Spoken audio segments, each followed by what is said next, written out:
On episode 229 of the Tennis Files podcast, you'll learn how to choose the right tennis shoes for your game with special guest, Zach Thomas. Hey there, and welcome back to another episode of the podcast. And today we have a really fun and interesting interview with Zach Thomas on tennis shoes. And Zach is a podiatrist, and he's known as Foot Dr. Zach. And he says on his Twitter profile that he cuts open tennis shoes for fun, which I highly encourage you to check out on his YouTube channel, where he has over 20,000 subscribers on his tennis shoe review YouTube channel. And on that forum, on that channel, he does reviews and teardowns of the most advanced tennis, basketball, running, and training shoes for athletes. It's mainly been tennis shoes from what I've seen, and I've just really been enthralled in a sense by the way that he does his reviews. It's very unique from all other tennis shoe review channels out there in that he actually, in addition to very extensive tests, he cuts open the shoe and shows you what it's made of and the different parts of the shoe. So I think that's really cool, really unique, and I love it. And that is why I asked Zach to come on to the podcast, and really excited that he has come on for you to learn from the intricacies of tennis shoes and the best shoes out there for your particular use case. And I actually went through a rapid fire session where I asked him the best couple shoes for different conditions and types of feet and so forth. And we'll talk about how you should approach buying shoes and much, much more. So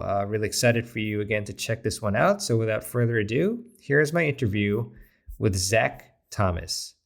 Hey everybody, welcome to another episode of the Tennis Files podcast. It's really a pleasure and an honor to have on Zach Thomas to the podcast. I've really been binge watching your reviews, Zach, and really enjoy them. And you really offer a unique perspective as well as a unique way of doing things in terms of reviewing shoes. So thanks so much for coming on to the podcast. Yeah, of course. It's going to be fun. Yeah, definitely, Zach. So first off, I was digging through your profiles and I saw that you cut open tennis shoes for fun. So can you let us know what that means? Because the average human doesn't normally do that. So what does that mean? Yeah, I guess that's not like really a common hobby. So I am a foot doctor, and I noticed in the sneaker space, most people get really excited about the aesthetics of shoes and different colorways and the different like limited releases. My main interest is what's on the inside of a shoe, what's in the midsole of a shoe, the durability, what foot types it fits best, what athletes it fits best. And to do that, you kind of have to cut the shoe open. And I've gotten a lot of comments loving it and a lot of comments hating it. A lot of people want to tell me how to spend my money. But it is fun. I mean, it is great seeing inside of a shoe. I think a lot of companies don't expect people to actually look inside of it. And there have been a few times where, I don't want to say you catch a company doing something, but maybe a company cutting corners with things, or sometimes you open up a shoe and you realize kind of what, like someone is like a next level genius at this company coming up with some really interesting designs that no one even knows, that no one has even seen and that they don't advertise because it's not like sexy to talk about. And I kind of want to bring, it's fun to kind of bring more of the science and engineering of the shoes to people, to tennis players, basketball players, just court sport players in general.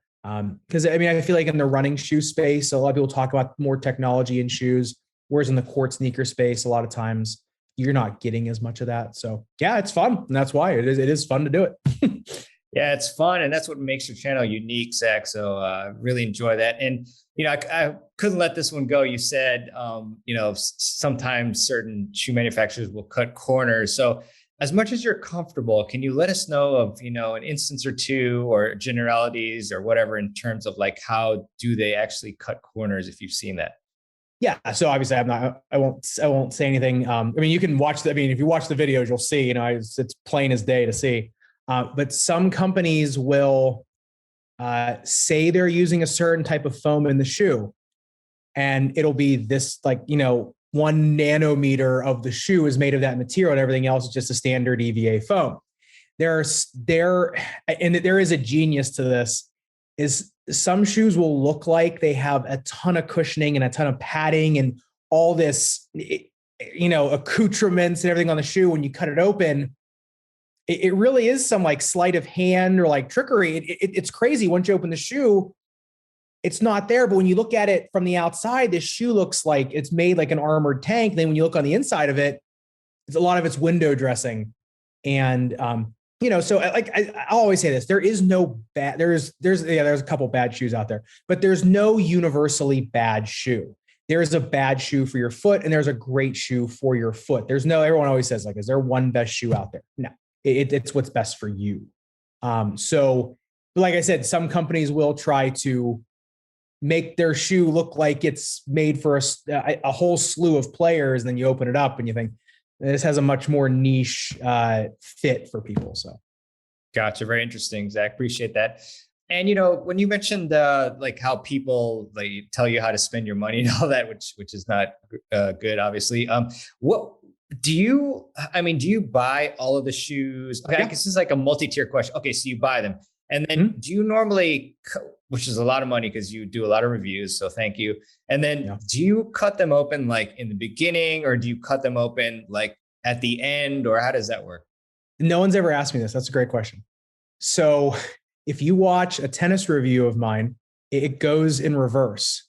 I will give you an example. I was lucky enough to get the On Roger Pro, and I wanted that video out 2 days from then. Like I wanted that video out before anybody else could get it out, before On could make anything. I wanted to, I was so pumped about that shoe. I wanted to have that video out in 10 minutes after I got it. So I get the shoe and I got it. I called. So in my videos, I'm either playing with my dad or one of my teaching pro buddies. So I called my dad, who's like the only one who will just at the snap of a finger, just go out and play with me. So I called my dad at about 2:00 in the afternoon. I said, I got Roger's shoe. Meet me at the courts. Okay. Go to the courts. Before I played, I did my suicide test, which is where I run in them and cut, and get that time. And then I get my ridiculous measuring tape device thing, which is just a piece of wood with markings on it. Did those 2 tests, edited that on the fly on the tennis courts on my iPad, edited that part so I could see what the time was and what it is, so I could have something to talk about while I'm playing. So then I set my camera up behind me, playing them for 2 hours. While I'm playing in between points, I'll just, if I think of something with the shoe, I'll go back there and think of it.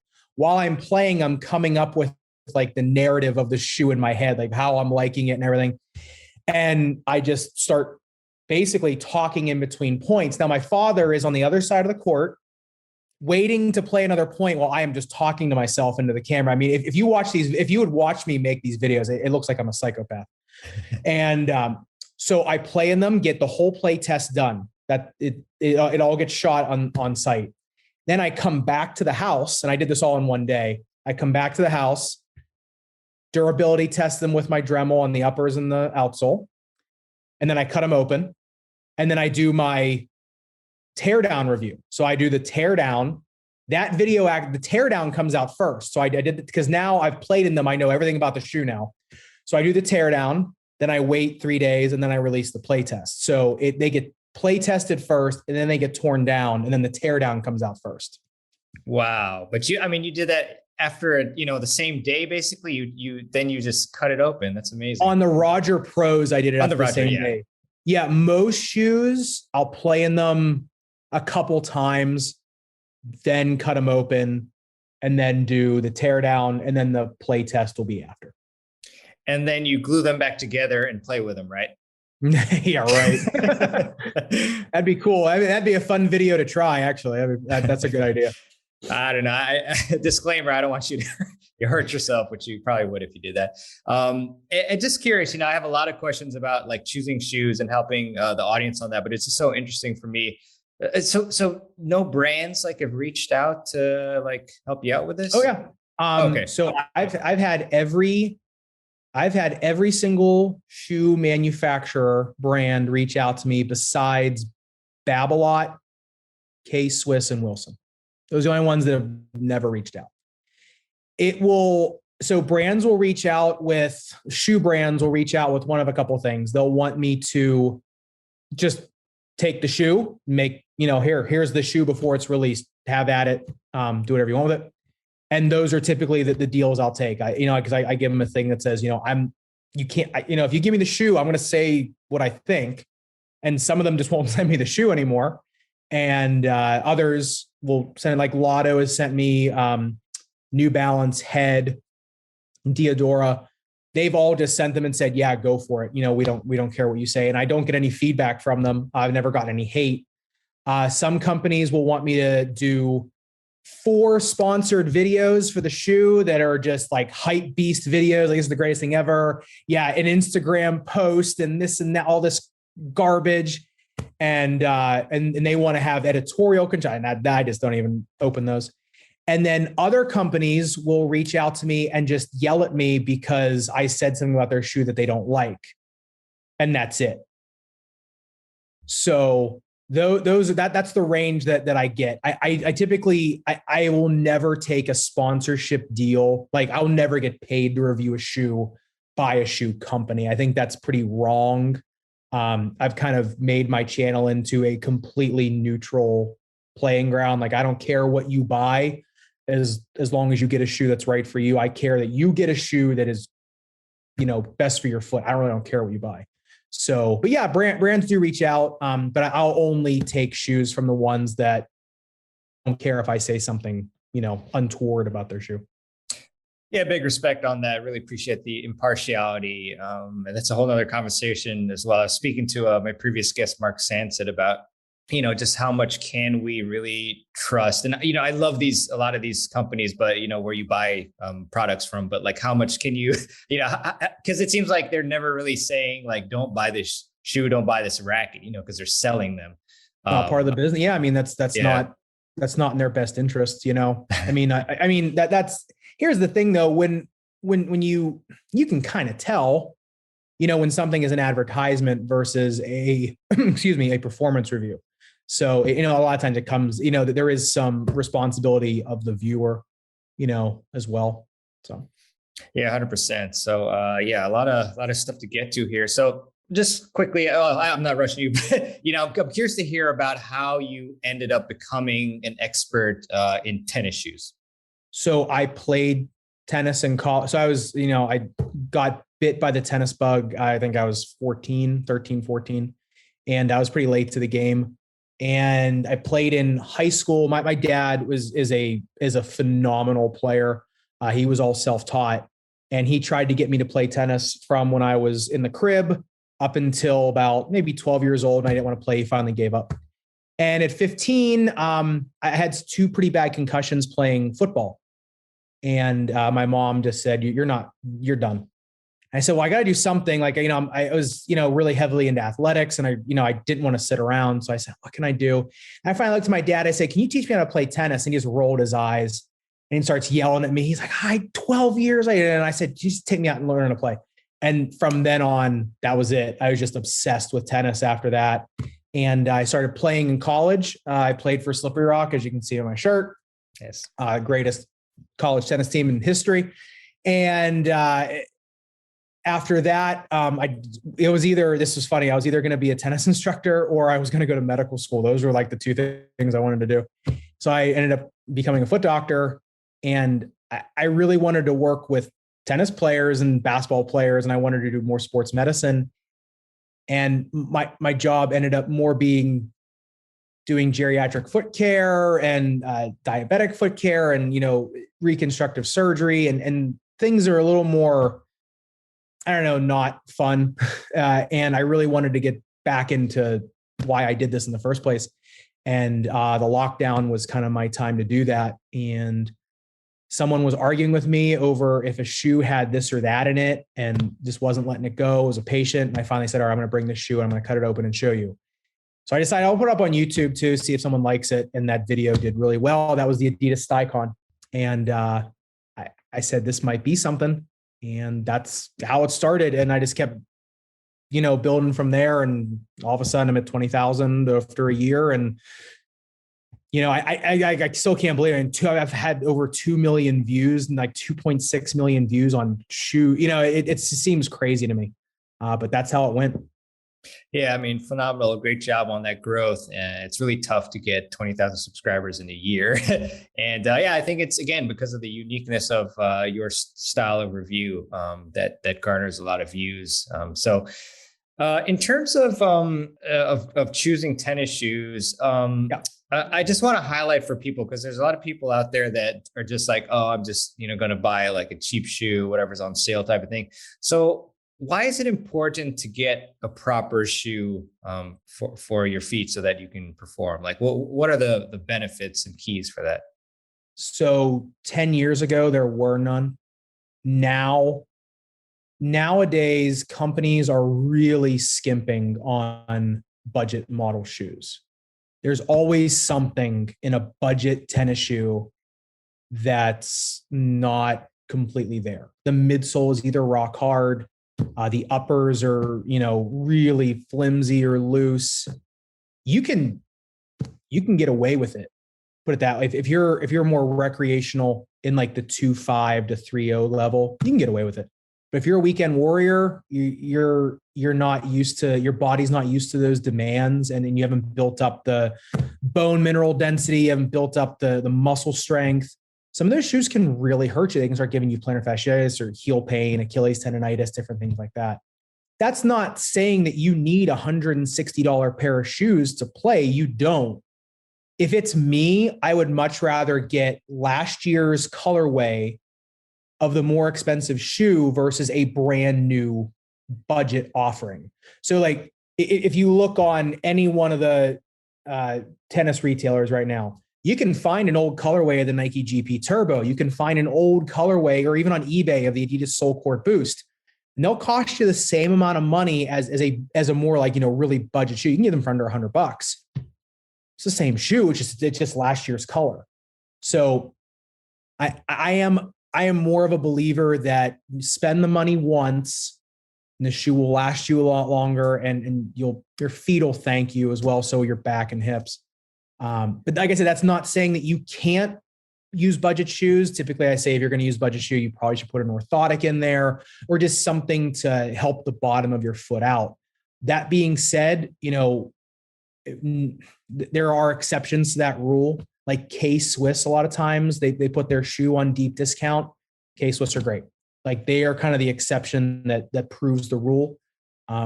There's things I don't like about some of their shoes, but in terms of a budget shoe, they're probably the best out there. New Balance with the 996 is a more budget, shoe than some others. Same with the 696. That's like the $60 version. That's probably one of the better ones out there. You're going to sacrifice a little bit of upper stability in those shoes, but like I said, there are gems out there for under 100. That's usually what I consider a budget shoe, is under $100. But if I'm looking for a budget shoe, that means I'm on eBay looking for last year's colorway of the shoe, someone trying to get rid of it. Someone's always trying to get rid of an old colorway.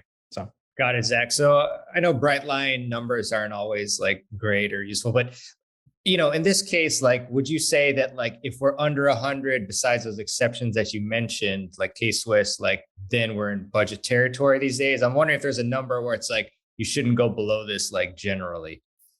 I don't know, because if you're a 14-year-old kid and nothing, when you're 14, nothing hurts. It's kind of hard to hurt yourself besides falling over and breaking an ankle.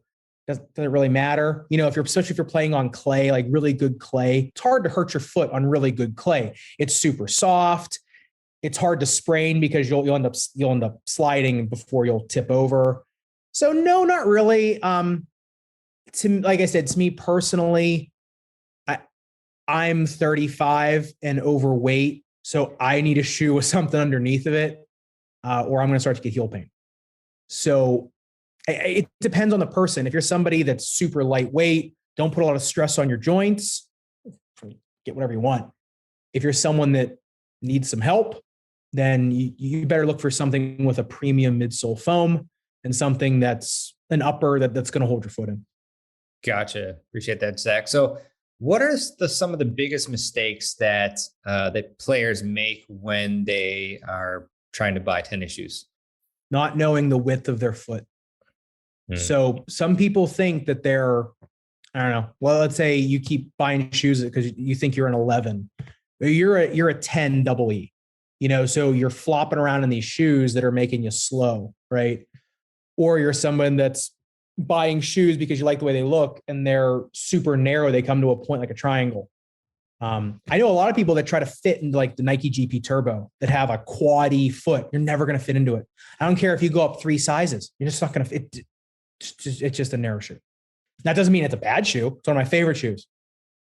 But people say, I'm a 4E. What shoe should I get? I say, well, New Balance is the only one right now that makes a quad E. Well, I don't want a New Balance. Well, okay. I don't know what to tell you. So that's, I would say, not knowing the shape of your foot, not knowing the width of your foot. Got it, Zach. So, if I'm a buyer, which I am obviously, and, I'm going out to buy some shoes or I'm doing research, what are the most important characteristics, besides width that you mentioned to think about when I'm in this process?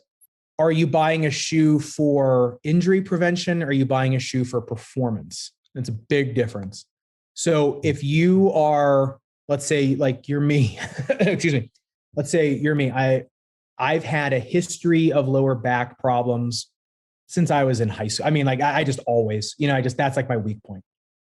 I'm always going to buy a shoe now with either Boost Foam, double stack Zoom Air, and pretty much anything Diadora makes that's more of their like their Blue Shield line, because they don't hurt me.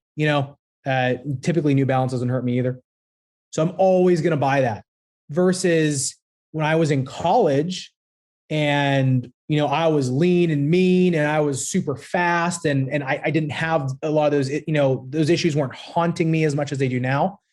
Then I was probably looking something like the Vapor Pro or, maybe something like the 996 or like the Lotto Mirage, something a little bit more streamlined and a little more fast, because I just didn't, I didn't care back then. When I give my dad shoes, I never give him anything without like 2 layers of foam in it, or with something with Boost, or something in the Maximalist Asics line, because he's got a knee replacement on one side and a bad shoulder. So his needs are a lot different than like my other buddy who I play with, Mike, who was my old boss, who's 40 years old, has never had an issue in his life. He just needs something. He just wants to be able to get to, he needs more speed. So I'm going to push him towards something that's more speed focused, more performance based. So that's kind of thing. What do you want the shoe for? Got it. And so that's a really important distinction. Appreciate that. Like, so say if we're looking for these shoes for injury prevention, I know you mentioned like the cushioning. What other characteristics are usually prevalent in those types of injury prevention shoes that we should be looking for? So it depends on which side you're talking about. So there are people that have really bad problems with overpronation or flat foot. That's about half the people that are having problems, right? It's on the inside of their foot. So you want something with a really stout midsole, like a really stiff shank on the shoe. That's that bar on the middle and underneath the shoe. So you want something that's going to hold your arch up, right? It doesn't let you tilt in. So something like the Adidas Soulcord Boost, if you look at my teardown of it, the shank is super thick. It gives people blisters. That's how stiff it is. Usually when you break in the Soulcord Boost, you're getting blisters in your arch because it's so stiff. Versus someone who's a chronic ankle sprainer, which is on the other side of your foot, well, something like the New Balance Lav V2, which actually kind of overpronates your foot a little bit, but it stops you from twisting the other way. So it's super stable on the outside because it has a fat lateral flange on your forefoot. It's kicked in, so you're almost sitting, tilted inward. So it's almost, it's not impossible, but it's really hard to sprain your ankle in those. Versus some other shoes like the GP Turbo, where it's got a layer of Zoom in it, an airbag on top of it. So if you're somebody with ball of foot pain, you're literally walking on a pillow. So it's really hard to hurt yourself. Excuse me. So it really depends on what you need out of the shoe in terms of what it's going to give you. Gotcha. Very interesting. Also, as far as like, people have sometimes like one foot that's bigger than the other. Like, what's the solution for that? That's hard. So I have that. My left foot's almost half a size wider than my right. Typically, I say you size to the bigger foot because I'd much rather wear two pairs of socks or put an orthotic, because you can get the shoes to match up with an orthotic if the person making it knows what they're doing. You can kind of even it out. You can put a heel lift in a shoe. You can put there's all sorts of things you can do. Typically, two socks works. That usually does it, or different lacing. It's hard when it's a shoe that's crunching your foot, that's cramping your midfoot, it's making your toes go numb. You can't play. I'd much rather play in a shoe that's a little bit big for me versus a shoe that's small on me. It's just that the discomfort really gets you. So I always say size to the bigger foot. Gotcha. And one thing that I learned from you that was just really fantastic is like different shoe tying techniques. Like for instance, with the heel slippage. So can you talk about that and, perhaps like describe one or two of those techniques for us? So there's only a few out there that I think are really beneficial. Yeah. If you type in on Google shoelacing techniques, you'll get some of these graphics that are so stupid on how to tie. I mean, I've seen some wackadoodle things out there. Just people trying to be different. Number one, the easiest way to modify your laces is to skip eyelets, right? Around, like, say you have like a arthritis or just a hot spot somewhere. You literally just skip both eyelets and tie them on the same side and go up. That's the easiest way. Number two is what I call like the cat's cradle or the runner's knot, which is where you use that back eyelet and actually lock the lace. If you want to see that, it's in the ASICS Gel Resolution 8 Clay video on my YouTube channel. Just, it's timestamped. But it's where you use the back eyelet of the laces to lock them down to stop your heel from slipping. And that's what runners do, because when your heel slips when you run, that's about the easiest way to get heel pain, plantar fasciitis. So that's why they made that knot, so that runners can be more efficient. It also slows your time down. So that's why they call it a runner's knot, because it was originated in running. But it's the same thing when you're jumping into your serve. If your heel goes up, then your shoe comes up and hits your heel, then you hit back down on the ground. You're getting double the trauma to your heel every time you step or serve. After a while, you're going to get heel pain or Achilles tendonitis or jumper's knee. So that's the big one is learning how to lock a shoe down, especially on shoes with lower heel counters, like the Gel Resolution 8, like the New Balance 996 and 696. If you're not using a runner's knot on those shoes, you're probably getting heel slippage. Very interesting. You mentioned, which I watched both of those reviews, actually the Gel Resolution 8, the regular version and the clay cord. So what's the importance of having a clay cord shoe, and like, when would you recommend that we get one versus like just using like the regular version? It all depends. So clay cord shoes, typically the rubber is a tad softer. The tread is all herringbone, and it's a thin herringbone. It's like they're more like a knife's edge, so it digs into the clay. There are some shoes where the all court or the hard court pattern is just as good as the clay. Yonex Eclipse 3, Adidas Soul Court Boost, Court Jam Bounce, Soul Match Bounce. I mean, yeah, their clay versions are a little bit more gripping, but I mean, I grew up playing on clay, and I honestly can't tell the difference. Now, if you try to put the Gel Resolution 8 all court version on a clay court, you're going to slide everywhere.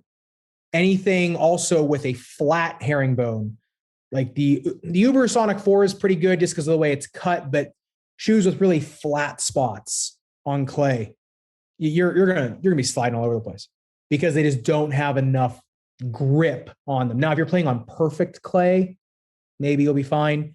And if you're not a super aggressive mover, you're probably fine. But for higher level, you need that razor sharp herringbone so that you don't lose push off speed when you're pushing off the inside of your foot, because you're gonna slip and then you're gonna go. By that time, the ball might be by you or the person's hitting behind you.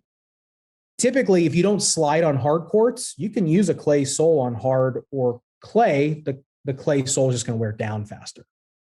So a lot of people will just buy a clay court shoe because they play on half and half.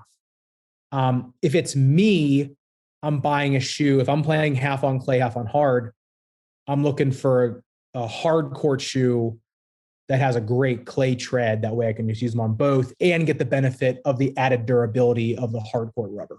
Yeah, it's pretty eye-opening, and I'll ask a selfish question. So I had the Eclipse 2, which are pretty good, although they did feel a little bit narrow. Super narrow. Yeah, they are really narrow. And I'm wondering, like a head-to-head, the Eclipse versus the Gel Resolution 8s, like what type of player should get one versus the other, besides the like the clay court threes? thing? Sorry, yeah, the threes. Yeah. So the new ones. So yeah, the Gel Resolution 8 is great if you're somebody that moves side to side a lot, that has a flatter foot or a more medium foot.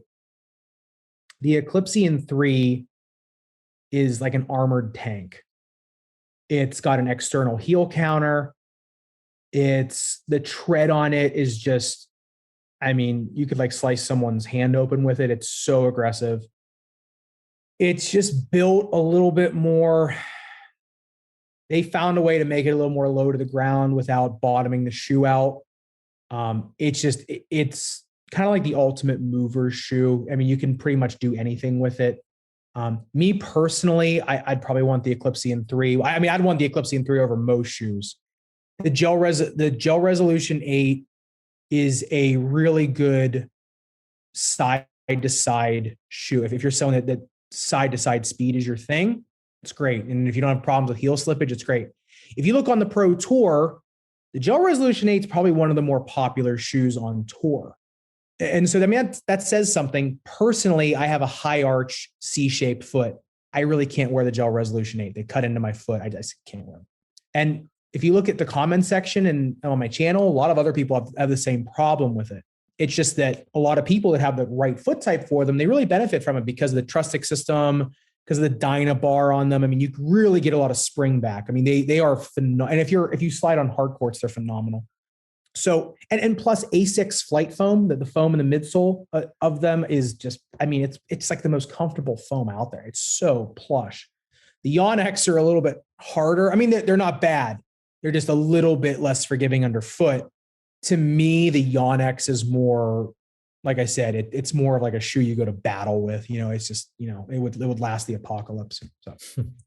Gotcha. But the Gel Resolutions are more durable in terms of like the outsole, right? Like I guess they have the guarantee. Yeah. I mean, Asics probably has the most. Well, I mean, the Nike XDR is probably the most durable, but the Asics isn't far behind it. Gotcha. So, if I may, and I know you've given us like a lot of like some best shoe categories, but maybe like a rapid fire if possible. Like, so what are your best like one or two shoes for plantar fasciitis? Adidas Sole Court Boost, Nike GP Turbo. Okay. How about ankle problems? Which kind of like ankle spraining? Yeah, let's go with sprains. Diadora Blue Shield 5s, New Balance Lab V2, Adidas Sole Court Boost. Got it. And you all should really check out the reviews, you know, for these shoes, by the way, on Zach's channel. How about neutral feet? Anything. So like best shoe, then Diadora Blue Shield 5. That's my favorite shoe. Cool. And then I guess your case, high arch. Adidas Sole Court Boost. Okay. Or medium New arch? Balance Lab V2. Gotcha. How about medium? Medium arch? Anything basically. I mean, that's at Diadora Blue Shield 5. Gotcha. How about stability shoe? Asics Court FF2, New Balance Lab V2, Diadora Blue Shield 5. Gotcha. Adidas Sole Court Boost. Gotcha. Any other categories that you think I may have missed that you'd want to like give us a rapid fire answer for? Best shoes for hard court sliders, Asics Court FF2, Nike Vapor Pro. The fastest shoes out there, Lotto Mirage 100 by a country mile. And then the Nike GP Turbo, even if it is super heavy, it's still one of the fastest shoes out there. Best shoe you've never heard of, Lecoq Sportif LCST01. Best shoe of all time, Reebok Fig Jam, worn by Andy Roddick, the greatest player of all time. Awesome. Yeah, he's one of a kind, Andy Roddick. Still got to get him on the podcast somehow. But let's see. Oh, so another, kind of selfish question. And I know you're foot doctor. So, uh, have you heard of chondromalacia, the knee issue? Yeah. Yeah. Hmm? So, what shoe would you recommend for somebody who has that? I have that on my left knee. So it depends on your foot type, but typically, I mean, it doesn't matter what's going on in terms of, well, it does matter, but any type of shock inducing injury like chondromalacia usually is or like knee arthritis, let's say, any type of knee arthritis, any cartilage problem, they all do bad with shock. So anything that decreases the shock on your joint, same with hip, same with back, same with shoulder, neck pain. You just need a shoe with shock absorption. Boost Foam has the best shock absorption on the market, followed very closely by Zoom Air. So anything with those? Gotcha. Gotcha. Okay. Do you think like the Eclipsion or the Resolution 8 would be any good for that, or probably not? Uh no. Yeah, no. I mean, the Eclipse TN3 has that giant power cushion in it, but I mean, yeah. I mean, if you have a flat foot, sure, the Gel Resolution 8 is fine. If you have a high arch foot, no, it's terrible. So it depends on your foot type. Gotcha. Appreciate it, Zach. I'm curious too. I mean, how much time do you spend to create, one video? I mean, there's a big range for the YouTubers, but like, how much time, do you spend to prepare one review? If you ask my wife, it's the entirety of our marriage. So probably takes me at least 3 hours to play test them, right? So I play test them, then I wear them to work. I wear all my shoes to work. So just to see how they feel walking around. That's about at least, so it's at least 3 hours there. Then I have to shoot the video, and I'll sit there and say the same line 100 times because I cough or I sneeze. I mean, it's ridiculous. Hey, everybody, it's Zach. No, I said, hey, what's Zach? Over and over. So to shoot it probably takes an hour and a half. So that's 4.5 hours now. And then to edit it typically is about 2 hours minimum, and if it's a longer video, it's longer. So they can take a while. My top 5 videos, that all in all probably takes me 2.5 hours to make total, just because it's a lot easier because I already have the footage. But a shoe review takes me a while. Yeah, no doubt. Appreciate all your work on that. Free and very helpful content. Just kind of a random question. Like sometimes I see people like they'll hold a shoe and then they'll bend it. And I was wondering like what test is that for? What does that help about the shoe? So if a shoe just bends right in your hand, there's no stability there. So it's not so that shoe has no control over anything. Your foot is providing 100% of the control there. So if you have any twisting injuries, if you're worried about twisting injuries, if you're worried about heel pain, that shoe's not going to do anything. So they're just testing the rigidity of the midsole of the shank. Just because a shoe is really floppy doesn't mean it's bad. Some people like that. And those shoes do have uses. But if you're 35, overweight, and play tennis twice a week, not a good idea.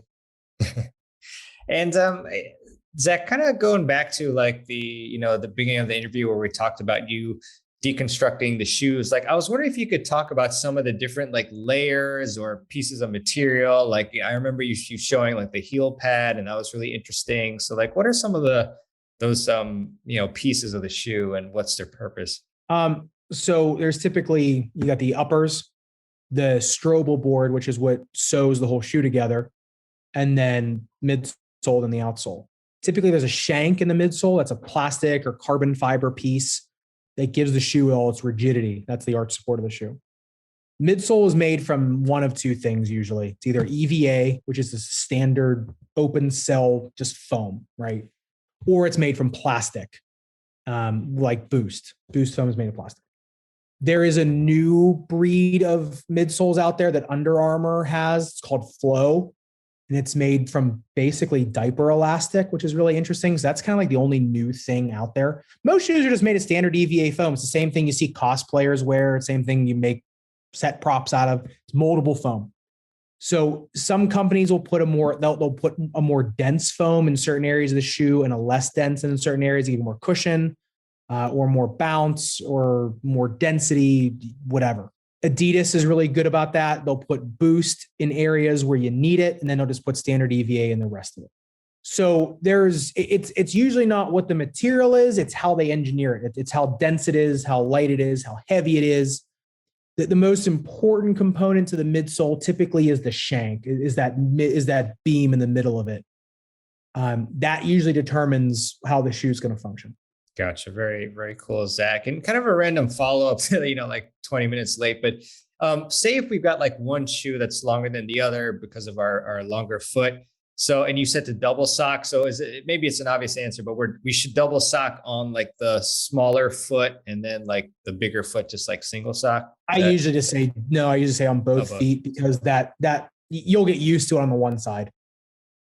Gotcha. Your other, it won't be a big deal on the one side, but it will make a huge difference on the left. Typically, you never want to do anything on one side versus the other that's going to throw you off in terms of height, even if it is just a micrometer of the sock. If you're playing high level sports, you'll notice it after a while. You don't think you will, but you will. Gotcha, Zach. And one other substantive question is, or maybe the last one is, when do we know when we need orthotics? Well, there's two schools of thought. One is everybody needs them. The other one is you need them when you have pain. Orthotics are not the end all be all. I never wear orthotics in my shoes. Never. I hate them. Can't stand them. And I'm a foot doctor. It's my job to make orthotics. I cannot stand having I have a very high arch. So my foot provides all the arch support I need. Is that going to come back to haunt me in my 60s? Maybe. But it depends. Orthotics, I've shown it on my channel. They will give you the correct orthotic, like a well-functioning one, and one that's meant for performance, will give you a little bit more jump height. It will give you a little bit more speed on sprints. It will reduce your heart rate. So there is benefit to them for everybody, technically. But there's a lot of people out there who will say, if everything is well enough alone, leave everything well enough alone. There is a reason, though, that you see at most professional athletes have orthotics in their shoes. Because when you're doing that much, you're putting that much straight on your body, you need the extra support.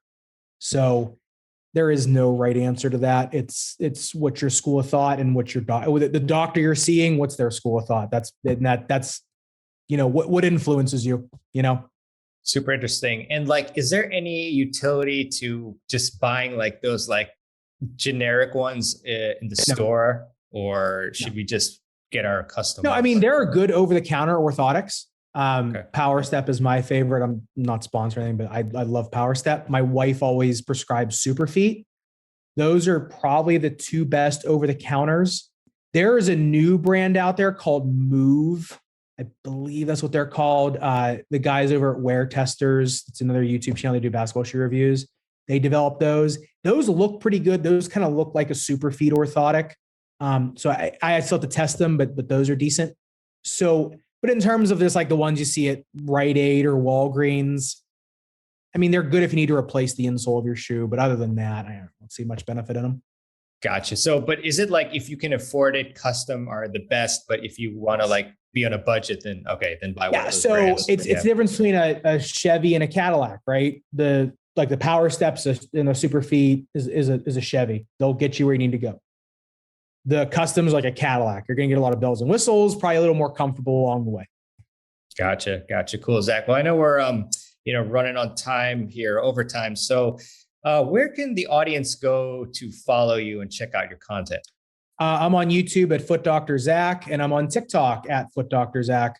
I barely ever go on Instagram anymore, so it's not a great place to find me. That's at Rubber and Foam with rubber and foam. But I don't do much on there anymore. So that's pretty much it. Don't try to send me DMs with medical questions. I won't answer them. I cannot give medical advice outside of the state of Pennsylvania. So don't try. I won't open it. And don't get angry with me when I don't open it. Oh, so if you live in Pennsylvania, it's totally fine, right?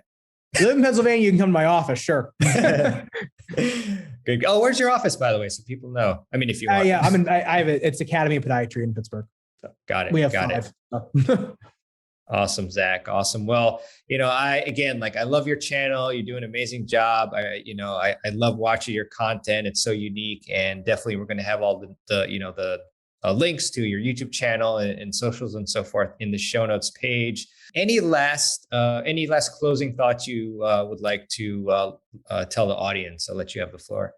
No, not really. Just remember, don't try to fit your foot to the shoe, fit the shoe to your foot. Just because you like the way one shoe looks or because your favorite pro is wearing that shoe doesn't mean it's great for you. Andy Roddick is the greatest player of all time, and he was my favorite, but I could never play with the Pure Drive because I just couldn't play with it. I wanted to play with it, but I couldn't. I play with a Head Radical, and that's what suits my game best. So same thing with shoes. Just because Naomi Osaka is wearing the GP Turbo doesn't mean it's the best shoe for you. So just remember that. Just fit the shoe to your foot, not the other way around. Love it. Thanks so much, Zach, for coming on to the podcast. Really was fun, and hopefully we'll chat again soon. And all the best to you. Appreciate it. Thanks for having me. Appreciate it. Anytime. All right. I really hope you enjoyed my interview with Zach. And Zach, thanks so much for coming on to the podcast, and really enjoyed speaking with you about shoes. And you've definitely changed my outlook and my thought processes on what shoe I should get. And I might actually get a different one than what I originally was going to get. So that was great. And we will have all the show notes, we will have all the links that we talked about today on the show notes page per usual, including Zach's excellent YouTube channel and his social profiles, and some specific videos for you as well on different shoes that were mentioned. And if you enjoyed this episode, and if you enjoy the podcast, then I would really appreciate it if you would leave a review for the show. And you can do that on Apple Podcasts or your favorite podcast app. The direct link for Apple Podcasts would be tennisfiles.com/Apple Podcasts. Also, I did record this episode on the road, so the microphone may sound a little different than usual, but appreciate you listening either way, and hopefully it sounded a-okay to you. And I do want to leave you with a quote, as I often love to do at the end of the show, and this one is by Roy T. Bennett, and Roy said, "Turn your obstacles into opportunities and your problems into possibilities."